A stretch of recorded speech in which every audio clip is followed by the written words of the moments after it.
Hey everyone, welcome to the Pawareness podcast, and thanks for joining me. This podcast is specifically for about educating and raising awareness for animals and rescues and organizations across the United States and world. It really goes a long way towards this mission when our listeners rate, review, and subscribe on iTunes, Spotify, YouTube, and all of our other podcast platforms. Also, be sure to check us out on our official website at pawareness.org and on social media at TikTok, Facebook, and Instagram at Pawareness_podcast. You can check us out for all of our latest bits and clips of our podcast, as well as Pet of the Week and Pet of the Month. If you're listening and involved with an animal rescue organization or have a story of your own that you want to share, reach out to us at info@pawareness.org and we can get you on the podcast. Thanks for watching, and I hope you enjoy this episode. Hey everyone, and welcome to today's episode of the Pawareness podcast. Today I am talking with Kaitlyn Morris with Mandy's Paws Animal Rescue. Hello. We were just talking before the podcast. You said that you guys you just reached 300 animals saved. I love what you guys are doing. I'm really pumped to talk with you. So I want you to go ahead, introduce yourself, the organization, and also I'm excited to hear how you got started. How did this all come to fruition? Sure. So I'm Kate. I'm 22, and Mandy's Paws is a rescue organization that focuses on saving animals directly from the streets of Los Angeles. Mostly cats. We have saved a few dogs here and there, but we mostly focus on kitties as of now. And I have 5 cats of my own, obviously all rescues. It's a full house. All right. Yeah. And the way the rescue got started was when I was 19. Unfortunately, my mom suddenly passed away, and she was a huge animal rescuer. So she would save the most vulnerable animals from the shelter, foster them, nurse them back to health. So when she suddenly passed, I decided to create a rescue in her honor, hence the name Mandy's Paws Animal Rescue. It is named after my mother. So that's how we got started. I had no idea what I was doing. I just kind of pulled everything out of my butt, just figuring it all out. And I finally got the hang of it and started actually saving animals, and it's gone up and up from there. And was that something that you and your mom shared, like a passion you shared was cats? Like what really triggered that? Like, was it like to start to like want to start an animal rescue? Was that just something you're both passionate about? Obviously you have 5 cats, so that's yeah. Like it's something you hold close to your heart. Yes, that's a great question. So I remember growing up, my mom was always fostering animals, and she always had like a litter of puppies or sick kittens or a kitten with broken bones. Sorry about the background noise. I'm at a coffee shop. But good. I loved being a part of it, helping her out and spending time with the animals. And I always used to say as a kid, like, oh, I want to rescue animals one day too. And and then when she passed, I thought, well, what better way to honor her than to create a rescue? It was something I wanted to do much further down the line. I didn't know if I'd ever do it, but her passing away kind of inspired me to just, make a legacy and save animals in her name, because I know she would have continued doing it her whole life. So, yeah. That's so cool. And what were some of the obstacles that you faced when not knowing, not just figuring it out on the go? I mean, I can really relate to that with this whole podcast thing. I had no idea about animal welfare or anything. It's just something that I was passionate about, and I feel like passion prevails. So I'm really interested to hear what your thoughts are on that. Oh my goodness, there was quite a lot of obstacles. I had very little experience. I had been fostering for shelters a little bit. I didn't know how the rescue world worked. I didn't know how brutal it could be in terms of some animal rescuers can not be super kind to humans. And I wasn't really aware. In the beginning, I faced a lot of doubt. I had some larger rescues messaging me saying, like, this is not, like, this actually happened to me. I had some larger rescuers messaging me saying, why are you doing this? Like, you're wasting your time. You're not going to make an actual rescue. Like, you're just trying to be a hero. And I'm very sensitive. So I would cry for days when I get these messages, but I never gave up. I was like, you know what? Like, they don't know me. They don't know my reasoning behind this rescue. And I kept going. And I made mistakes in the beginning. One mistake we made that we recovered from it, but we took in a doggy way in the beginning, very, very large doggy who had some serious aggression issues. And the the shelter we pulled him from didn't tell us he had aggression issues, and I didn't know how to handle that. And it was a whole issue, and we had him safe and sound, but I didn't, I bit off way more than I could chew. We ended up finding a good place for him in the end. Another rescue took him, but it was like, I realized, okay, I need to know what I'm doing. I need to like expect the unexpected. And, I realized that, okay, I need to focus more on kitties and dogs that I know for sure are relatively easy to manage because I don't have that experience. So I learned, and a lot of times I've had animals with severe surgeries and medical conditions. I had to learn how to fundraise. Before I had a following on Instagram, I had no idea how to fundraise. I didn't know who to ask. I didn't know how to do it. I just kept making like GoFundMes, and I was just trying all different things to save animals. Finally, we got a big enough following where our followers will contribute small amounts, and it adds up, and we're able to cover our vet bills. But there was a lot of trouble in the beginning, like finances, finding foster homes that I knew were reliable. I had a couple irresponsible fosters at first, so I learned to really, it's called vetting a foster. When you're making sure that they are a good foster, you have to do a home check. You have to ask them a lot of questions. You have to make sure that they are going to take really good care of this animal. So I learned a lot, made mistakes, picked myself up. Now I think I really got the rhythm of it. It's been 2 years now since we founded Mandy's Paws, and I think I kind of know what I'm doing now a lot more. Yeah, that's awesome. And I mean, if anyone can figure anything out if you just stick to it. And yes, that's awesome seeing you kind of persevere through that. And I'm kind of curious too, what does it look like? I know that you mentioned you've saved 300, was it 300 cats or is it 300 animals together? 300 animals with, it's mostly cats with like maybe 4 or 5 dogs sprinkled in there. So mostly cats, but we've saved a few dogs too. Yeah, that's cool. And what does logistically, what does that look like? When you say, like, let's get a cat from the street, do you immediately have fosters lined up? Is that how that works? Like, what's your networking situation look like? Like, I'm really curious on all that. Oh, that's a good question. So I would say it's a case-by-case basis. So sometimes we have fosters ready and waiting who are like, okay, I could take in an animal from this age group. I'm comfortable with medical. I'm not comfortable with medical.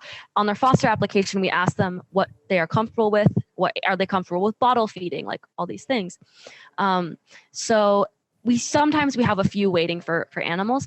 Other times we do not have a foster, in which case we can't really rescue the animal until they have a place to go. So what I do, if we do need a foster, is I'll start posting. I'll post a picture of the animal, explain the animal's story, see if I can find a foster by networking. So Instagram is our main platform where we share and network, but we'll go on Facebook. We'll have other pages, larger rescue pages share for us. Also, a lot of rescuers do like word of mouth. Like one rescue will have a foster that we borrow from another rescue. Like we all kind of work together. So yeah, it's kind of case by case. Sometimes we have a foster ready and waiting. Other times we need to post and find an ideal foster before we can take the animal in. Gotcha. And what is the cats on the street in the Los Angeles area? What does that look like? I mean, is it just, I guess I'm just 2 hours north, but I'm just not familiar with that. It's bad. I will tell you, it's bad. If you are in a more wealthy neighborhood where, it depends on the part of town you're in. If you're, let's say, I don't know, in like Tarzana or like somewhere relatively more like upscale, you don't see as many because people tend to be educated and get their pets spayed and neutered and stuff. But if you go to like a lower income community, such as like, I don't know, like Carson or like Skid Row areas, it is like kitties and doggies, more kitties are running rampant, just reproducing sick. And when I say there are millions of street cats in LA, like I mean it, there are millions of them. We are getting SOS calls like multiple times a day for cats on the street with illnesses, injuries, orphans, moms and babies. It's like an epidemic. It is really, really bad. And it depends where you are. But like I said, a lot of the more privileged neighborhoods do not see it and they're very unaware. But I have seen some awful, awful things in regards to the street animals in LA, and it is like there is more than you can even imagine. LA is probably at least what I have read is it is the worst place in the country for stray cats. Wow. And and how are you guys getting them? Are people bringing them in? Are there volunteers that are going out and kind of capturing these cats? What does that look like? It's a case by case thing. My favorite part of rescue work is actually the hands-on stuff. I do a lot of networking and all that fundraising, but my favorite part is going on what I call them our rescue missions. Kind of like, I go with maybe a friend or a volunteer, and we go to someone will say like, oh my God, I found this cat with a broken leg in my yard. And we will go there and trap the cat, or, if the cat's friendly, we could just pick up the cat. Depends on the situation. That's my favorite. I like to go myself, but in the event that I cannot go by myself, I can ask another friend or volunteer or another rescuer to get the cat for me. Or sometimes the person who calls in is willing to transport the cat to us. Like if they're comfortable with the cat, or if it's just like, we get a lot of like orphan kittens, and those guys, if they're young enough, you can just pick them up and bring them anywhere. So those kitties are usually people can bring them to us. So it all just kind of depends. But my personal favorite is when I can go out in the field and help some cats. That's cool. And what's I'm sure that's like really impactful on yourself as well, and Yes. any friend or volunteer that comes along with. And what's I wanted to ask, what's one memorable story you have from doing that? Oh my goodness. There's so many good ones. I'm trying to think of okay. I have a good one. So I can go on about these stories. Like we'll be in this podcast for like 3 hours, so I'll just tell you one. But way early on, like I love talking about these things. Way early on, when I think Mandy's Paws have been around for like 6 months, we got a call to a neighborhood in like downtown LA about stray kittens and a mom cat. And we went, and we couldn't find them anywhere. There was no sign of cats. And I waited around for like a couple hours, no sign of any cats. And then a postman came by, and he was like, I see you have a cat carrier.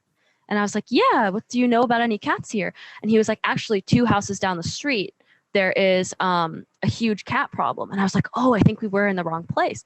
So he walked us there, and he showed us where to go. And again, we couldn't find any kitties. So I was walking around and exploring, and then I almost tripped on something. And I was like, what's this? And I looked down, and I see the tiniest black fuzzball, like this big. And I'm like, oh my God, is this a kitten? And I bend down, and I pick up this kitten, and I kid you not, like less than a pound, like the tiniest little kitten, tiny little black puffball, extremely malnourished. She was just sitting there, just for any predator to grab, no protection, no mom cat. And her eyes were just like pouring out like goop and pus, and she was just a mess. And she was like hardly even hanging in there. And I was like, oh my God, we got to rush this kitten to the vet right now. She's like shaking, and like she was so sick. And I was like, oh, this is, and I just carried her, and I was worried about putting her in a carrier because she was so cold. So I just put her in my bra to keep her warm. And we brought her straight to the vet, and we got her eyes cleaned out, and she was just a severely malnourished, like 4 to 5 week old kitten. And it turns out that her mom had rejected her because she was sick. So wherever the mom cat was, she wasn't taking care of her. We named her Abyss because she was a black kitty, and we got her the treatment she needs. And now it's been 2 years now. She's fat, happy, grown up, living her forever home.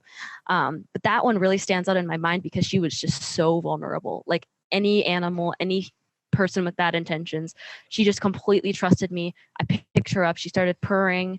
She was blind. She couldn't see. So I was just like, wow, some of these animals are just so completely vulnerable.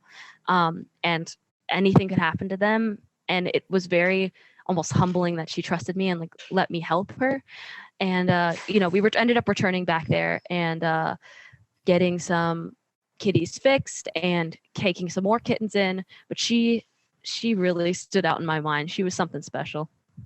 Yeah, that's really cool. And I'm sure you have, like you said, hundreds of stories like that. And it's really awesome that you get to see that on, just on maybe a weekly basis, daily basis. I think that's so cool that you're a part of that. And how big is your team? What does that look like? Are you, how big, small are you? Like, what's that organization like? Oh man, so that is a really good question, and I'm almost embarrassed to give you the answer, but I will happily answer honestly. Um, Honestly, it's pretty much just me. I have volunteers who help me out. I have people who drive cats places. I have people who will come with me on these rescue missions. But part of what Mandy's Paws needs to work on is establishing board members. We want to get our legal nonprofit status. We're in the process of like filing all the paperwork right now because if we're legal nonprofit, then donations are tax deductible and we will get more donations. We get more discounts at veterinarians. So that's a process. But I'm working on recruiting board members actually. I have some people in mind who I'm going to ask to be my board members. But I mean, officially like on paperwork it's really just me. I have volunteers who help out, but in terms of like the responsibility, the financial responsibility, the paperwork, it's all in my name. It's a lot for one person, and I sometimes I do feel like I'm drowning even though I have some help. So something, a big goal for Mandy's Paws in the next year or so is to form a board with people who just want to do this for the animals. That is what they want out of this. That is their only motivation. People who just want to help. So I have a couple people in mind that I am going to ask to be board members, and then we're going to get our nonprofit status, hopefully grow our team because it's just too much for one person realistically. And still in college and I need to be able to pass my classes. And so the goal is to get more, but as of now, it's really legally, it's just me. Yeah. And I think I was going to ask you that too. I'm like, what do you do? You know, obviously it seems like a common theme in all of these organizations is that people are just really passionate about it. Yeah. And this isn't what they do full time. Like, this isn't what I do full time, right? Like, this is just, it's just, and so I can totally relate. And I think that's awesome that you're going to get board members and whatnot. Yes. I mean, even probably some of the faculty at your school that you're going to, or whether it's online or in person, might be interested. I was on a board with a gal I interviewed, and she had one of her ex-professors on the board. How cool. Yeah, it was so cool. That's I was awesome. like, and they were doing, because like you said, there's so many benefits to going that nonprofit route. And there's some things you can do that kind of make that money stretch. And I think that's a smart thing to do. And you kind of alluded to this, but what are some of your goals for the next year, 2, 3 years coming up outside of that? So I might need to take like a minor hiatus this semester while I'm trying to keep my grades up. But what I'm going to do is, if we do end up taking a little break, I'm going to use that time to get our nonprofit status legally, just become a charity out of the law, so people feel more comfortable donating, or people with more money donate. If you're, that's our first step now, is to become 501c3. After that, I would love to start. This is kind of a long way off. I don't know. You said 2 to 3 years, but it might take a lot longer. I would love to get a facility. That's just kind of a far off dream of mine, but I would love just like a small business building where we could keep kitties so they don't all have to go to foster homes. We could have them, on site. We could maybe have a vet who works for us. I mean, it's a big dream, and I don't know if it's possible. I'm just a college kid doing her best, but maybe one day. I made the rescue happen, so who knows? Maybe I can make that happen. So 501c3, a facility. What else? Like I said, a lot more dedicated team members who can help out. Let's see what else. I'd love to do more adoptions. We've done a couple where we go and we have cats for adoption in person, and they're just so much fun. Like, people come and pet the cats, and people can get food and hang out. And I would love to do more of those as well, because they're not only really beneficial for the rescue, they're just tons of fun, and they kind of spread the word. So I think that's what I got in mind for our future. That's really cool. And I think, don't sell yourself short, because it's one of those things and this is my personal experience too, where it's like the old adage goes, people overestimate what they can do in 10 years and underestimate what they can do in 1. So like, things can unfold. I'm sure you've seen that too, just so quickly. So, I mean, keep up the great work. And I wanted to ask you too, you kind of mentioned some mistakes that you had, but what advice would you give to maybe your old self, or to just someone who is wanting to do something like this themselves? What would be one piece of advice that you wish you could know rewinding, a couple of years ago? Oh, I know exactly what to say for this. I would say this both to myself and any new rescuers out there.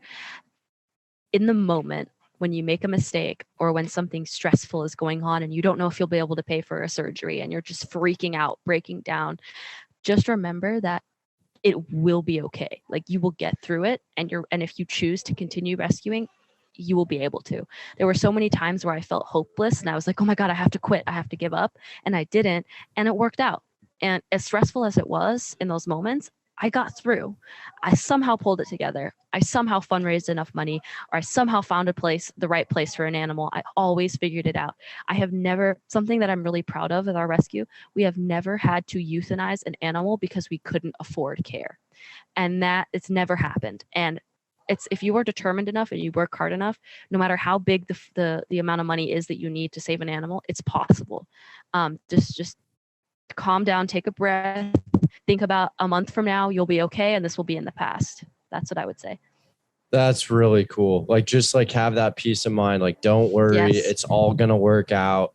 And that's what I tell myself now during a crisis. Yeah. I've kind of learned, like, well, I survived all these other crises, so I can get through this one. That's cool. That's some truth. I wish I don't know how old you are, but I wish I knew that 22. at your age. So I wish I knew that at 25. Like, that's so that's amazing that you have that insight. So yeah, no, I know. And then where can people find you, donate, reach out, follow you, find animals like that you guys rescue? Where can we find you at? So Instagram is our main platform, but we know not everybody uses Instagram. We post most of our adoptable animals on Instagram. We share posts about the animals in need on Instagram. We do have a website, which is mandysPawsRescue.org. It's kind of under construction. It's not perfect. It has some glitches. I have a volunteer who's actually willing to help me kind of redo it. So I need to get back to him and plan that. I mean, you can find us on the website. You can send us an email through the website. That function does work fine. But if you do have an Instagram, that is the best place to reach out. Mandy's Paws Rescue is our username. And as for donations, we 100% of the donations goes to the animals. And since we don't have 501c3, if some people doubt that, we do post pictures of like our vet receipts and our vet documents, so people know that we are getting the animals the care that we are saying we're getting them. But yeah, we accept donations with Venmo, PayPal, Zelle, Apple Pay, pretty much most things. And they go directly to, if you want a specific animal to have your funds used for a specific animal, we will make sure that those funds go to that animal. For instance, right now we're fundraising for a kitten to have hip surgery, and we have a lot of people who are sending donations specifically for that kitten. So I'm making sure to put those funds in like a separate account to keep them safe for her in particular. Yeah, I think that's it. We have a Facebook page, but we don't really use it. So I wouldn't recommend. There's so much social media out there. It's like it's hard to get them all going. It's a lot. It's a lot. I want a team member specifically for social media. That'll be somebody I recruit when we get our board members, because it's a lot for me to manage. Yeah, there's so many moving pieces to running a rescue or a project at what you're doing, especially with the goals that you have. There's just all these different moving pieces. So no, I appreciate it, Kate. Thanks a lot for coming on. It was great talking with you. I'm excited to follow your journey and kind of see how this unfolds and see you guys rescue more and more animals. So, Kate, it was great talking with you. Thanks a lot for sharing your story. It was so fun talking. Thanks for the opportunity. And, to anyone listening, just do your part to help animals, and it feels really good. All right. Thank you so much. Talk soon. Talk soon. Thank you.